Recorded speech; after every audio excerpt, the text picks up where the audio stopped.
Well, first of all, I just want to say I love you all. And I'm very, very, very, very happy to be here. So Pastor said I have 4 to 5 minutes, but he knows I'm a storyteller. But so I want to tell you the story of how we came here, how God brought us here, because it's a promise that God fulfilled by bringing us here. And I believe that when God gives us a promise, he will do it, because it is impossible for him to lie. And his word does not return void. It does what it was sent out to do. So that being said, though, I believe a lot of times when we get a promise from God, then we just sort of sit back and go, all right, well, God promised and he's going to do it.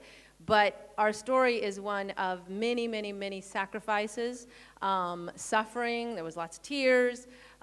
We had to make a lot of choices to partner with God to see that promise come to fulfillment. And that sometimes is the part that we forget. So my story did not have a storybook beginning. My father was killed in a car accident before I turned 2 years old. My mother was pregnant. I was actually scheduled at the time to, in 6 weeks, go for major surgery. And it was going to take physical therapy. It was going to be a year-long process. So my father was killed in a car accident. We were in another state visiting his family. This threw my mother into crisis. Here she was due to have a baby in less than 3 months. And she really had nowhere to turn to but the Word. Before that, she had been raised in church, but she really didn't make the Word a priority in her life. Well, from that moment, she made the Word a priority in her life.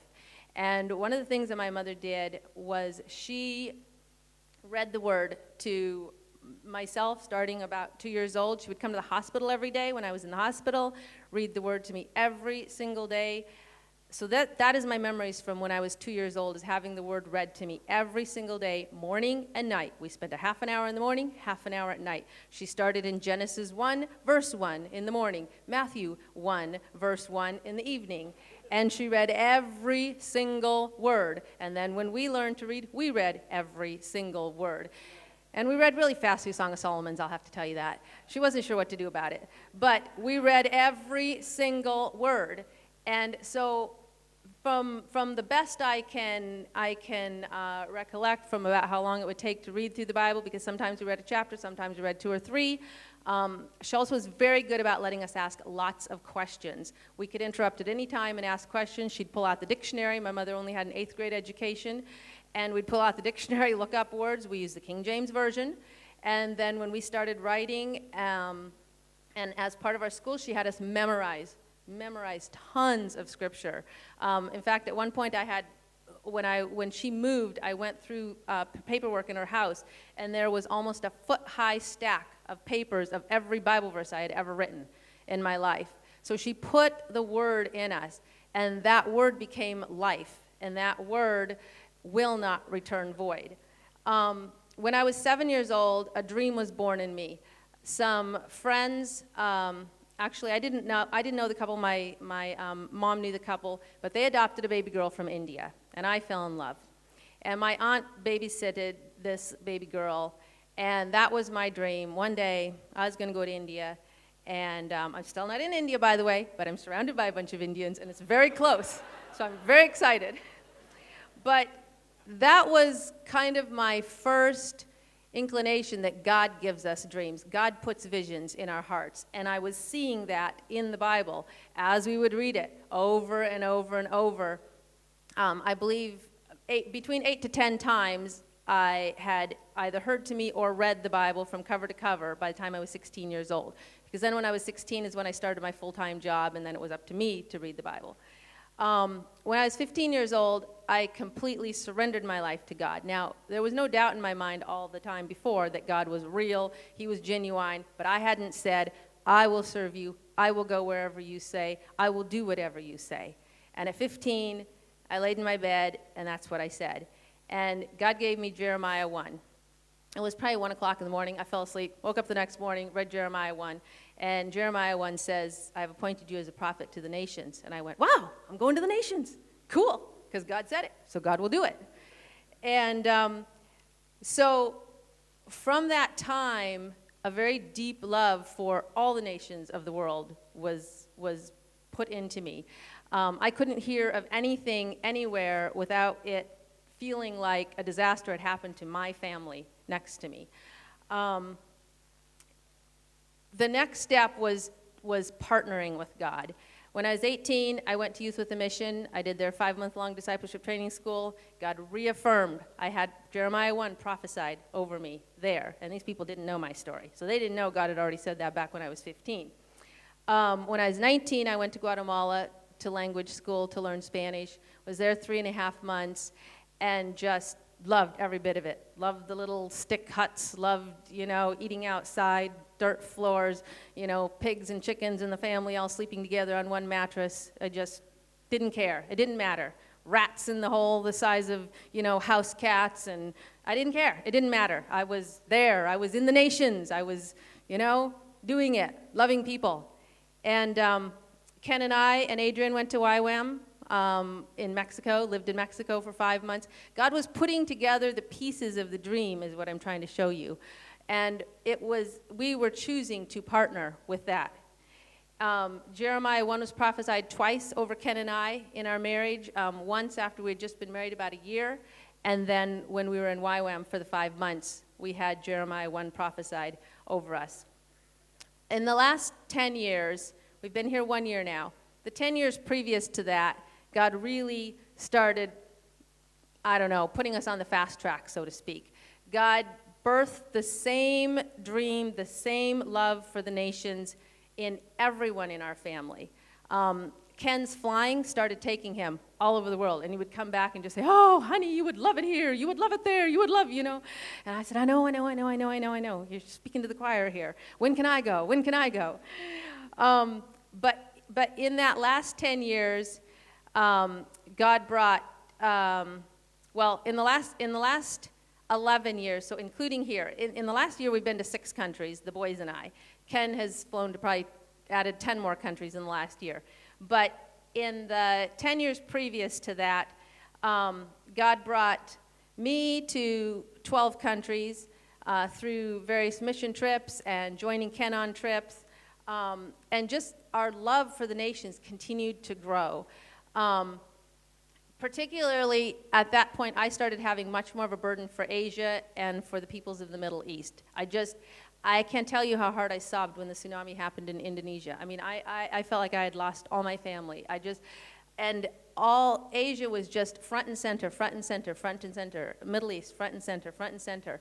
And so the boys Adrian Christopher went on 6 mission trips that were 6 to 8 weeks long in the 10 years before coming here. I led 2 of those mission trips. And what was happening was God was working through all the stuff that we would ultimately work through when he moved us here as a family, but we didn't know that was going to happen.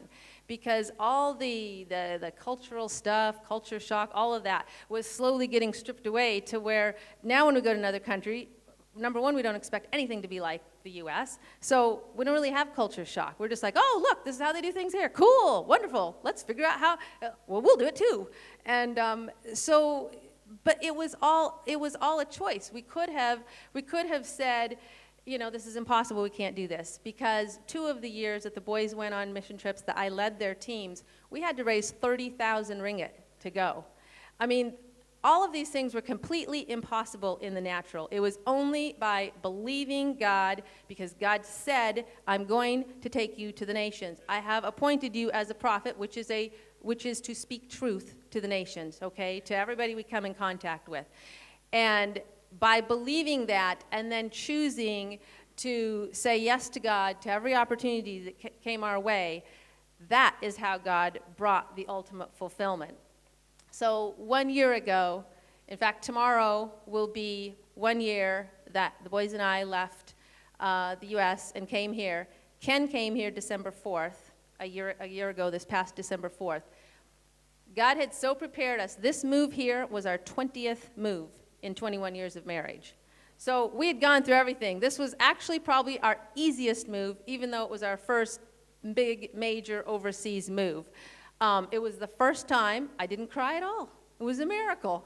I really felt like I was going home, even though I'd never been here before. I just knew that I knew that I knew this was it. This was that promise back when I was 15. You know, this was really it. All the other was preparation for it. And, you know, well-meaning Christians would say to us, oh, aren't you scared? I'd say, scared of what? And they said, well, you know, it's kind of scary over there. And I'd say, well, you know, it's kind of scary here too if, you know, you're not in the will of God. It's scary anywhere you are. If you're in the will of God, you're going to be fine wherever you are. So, and even if you die, you go straight to heaven. Christopher's been reminding me of that since he was 2. Oh, well, if we die, Mommy, we'll just go straight to heaven. So, you know, to me, it is just a marvelous, marvelous, marvelous journey. And you can never, ever, ever go wrong by sacrificing, by giving, by partnering with God. You will watch God do absolutely amazing, amazing things in your life. And I'm still going to India one day. One day. One day. I'll be taking as many of you with me as I can. But it really is, there's nothing like it. But you have to choose to sacrifice. You have to choose to give of yourself. You have to continue to believe God. Don't ever give up. It was 26 years from the time that God gave me Jeremiah 1 until I landed here in Malaysia. And in that time, God brought Ken to nearly 50 countries. He brought Christopher to 19. Christopher has Adrian and I beat by 2 countries. I don't know how that happened. But then I've been to 17 countries, and Adrian's been to 17 countries. And even on the boys' part, we never forced them to go on a mission trip. This was something in their heart that we simply facilitated and chose to let them go, even though Christopher was 9 years old when he went on his first overseas mission trip. He turned 10 in Ecuador, and he was gone from home for 6 weeks.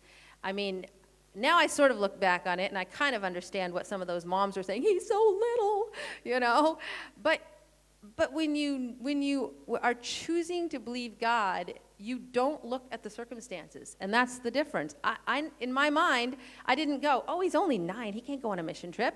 He wanted to go on the mission trip, and he was only 9, but the thought didn't even cross my mind. You really will not look at your circumstances if you are absolutely choosing to believe God, and you know in your heart that God said, this is what he's going to do. You are in the will of God. You just move forward.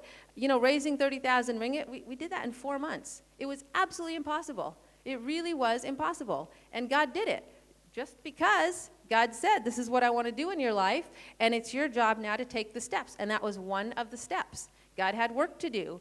One of the things that God did in the last 2 years before bringing us here was really have us work on personal junk. Just issues in our life, anger that I had held towards my mother for, you know, my entire life growing up. That's a whole other story, you know, growing up without a dad and just junk and stuff.